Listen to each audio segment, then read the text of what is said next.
Alaikum wa rahmatullahi ta'ala wa barakatuh, jeune Comorien FD, retour aux sources.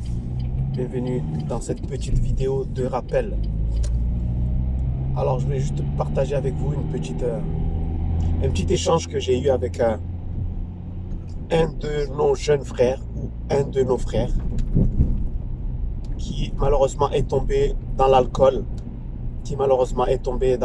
dans la drogue, etc. Et c'était aux Comores. Je crois que c'était le mois de juin que j'étais aux Comores. Et ce frère-là m'a interpellé et il m'a dit voilà, je vais te parler sincèrement. Ah, voilà, moi je suis tombé dans l'alcool. Il a un peu commencé à me raconter un peu sa vie. Il est tombé dans l'alcool. Non pas qu'il l'assumait, mais voilà, c'était un fait. Pour lui, c'était un fait. Et que voilà, et qu'il ne savait pas quoi faire.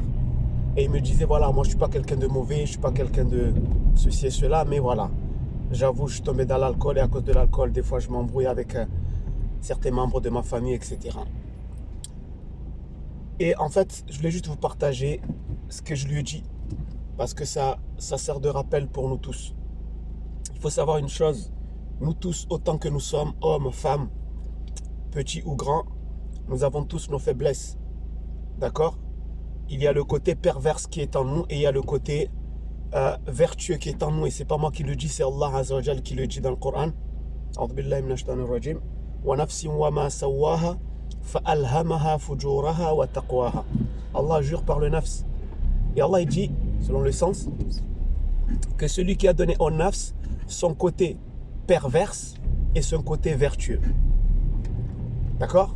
Il y a un bon côté qui est en nous et il y a le côté un peu mauvais. Mais Allah nous donne la responsabilité d'éduquer ce nafs. Qad aflaha man zakaha. Certes, il aura réussi celui voilà, qui va éduquer ce nafs pour le sauver de l'enfer. D'accord ? Donc j'ai commencé à lui parler, j'ai commencé à lui dire que nous avons tous nos faiblesses. Et peu importe la merde dans laquelle nous sommes tombés, peu importe le péché dans lequel nous sommes tombés, que ce soit la drogue, que ce soit l'alcool, que ce soit, je ne sais pas, peu importe, la fornication, la pornographie, peu importe. Nous devons lutter, je dis bien lutter, pour nous sauver. Parce qu'Allah nous le dit clairement dans le Coran. Il nous dit que ceux qui vont lutter, ceux qui vont mener ce combat pour sauver leur nafs, Allah sera avec eux. C'est pas moi qui le dis, c'est Allah. A'udhu billahi minash shaitanir rajim. Allah dit وَالَّذِينَ جَاهَدُوا فِينَا لَنَهْدِيَنَّهُمْ سُبُلَنَا وَإِنَّ اللَّهَ لَمَعَ الْمُحْسِنِينَ. Et ceux qui luttent pour notre cause, لَنَهْدِيَنَّهُمْ سُبُلَنَا, certes, nous les guiderons dans nos sentiers. Ça veut dire, si toi tu luttes pour te rapprocher d'Allah, tu luttes pour sortir de tes péchés, tu luttes pour te rapprocher de Dieu. D'accord ? Et bien Allah dit quoi ? Certes, nous les guiderons dans nos sentiers. C'est une promesse d'Allah. Allah il te promet d'être avec toi si tu luttes. D'accord ? Et écoutez bien ce qu'Allah dit à la fin de ce verset. Et certes, Allah est avec les bienfaisants. Ça veut dire celui qui lutte, il fait partie des bienfaisants. Pourtant, tu tombes, mais tu te relèves. Pourquoi ?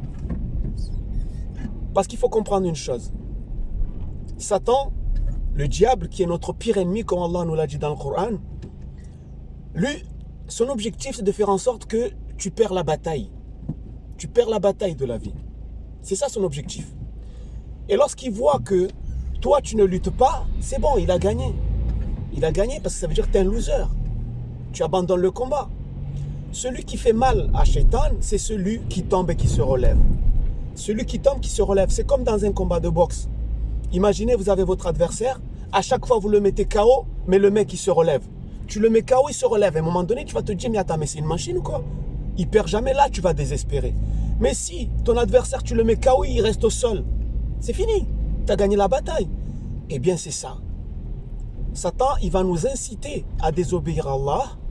S'il voit qu'on ne lutte pas, eh bien c'est bon, il a gagné. Il n'a même pas besoin de faire d'efforts. Il aura gagné. Mais s'il voit qu'à chaque fois tu reviens vers Allah, à chaque fois tu te relèves, tu te bats, tu te bats, tu glisses, tu te relèves, là il va commencer à douter. Et c'est là où Allah dit quoi? Que Allah va être avec toi. Parce qu'il voit au fond de toi que tu es un vrai guerrier. Il voit au fond de toi que tu as envie vraiment de te sortir de là où tu es. Parce que le plus dangereux et le plus grave, ce n'est pas, comme disait quelqu'un, ce n'est pas de tomber dans l'eau. Tu peux tomber dans l'eau. Le plus dangereux, c'est de se noyer. C'est-à-dire de se laisser se noyer dans l'eau.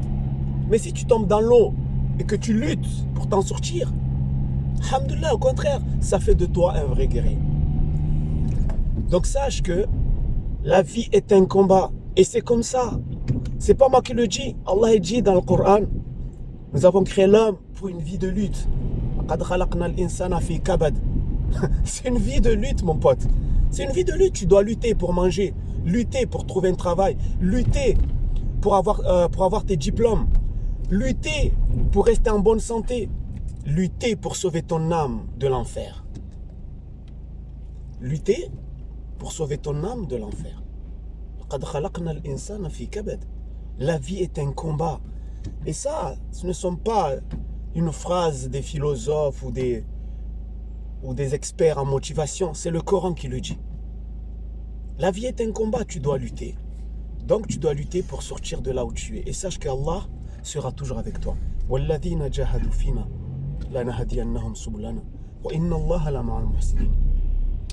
Donc, n'abandonnez jamais de lutter pour revenir sans cesse vers Allah. Et c'est ainsi qu'Allah sera avec nous et tôt ou tard. Wallah, tôt ou tard, Allah te donnera la victoire. Il te donnera la victoire, Inch'Allah. Sur ce, je vous donne rendez-vous dans une prochaine vidéo. Assalamu alaikum wa rahmatullahi wa barakatuh.